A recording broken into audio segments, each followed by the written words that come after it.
Hey guys, welcome to my channel, and this video I'm going to show you how to recover deleted WhatsApp messages.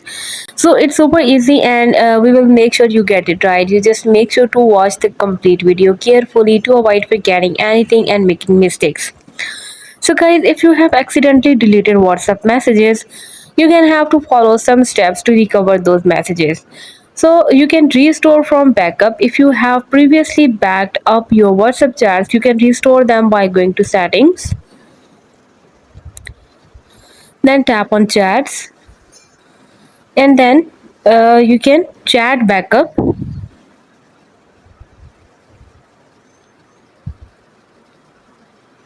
Now just tap right here on the backup, and it will backing up your messages, so your messages will be backed up.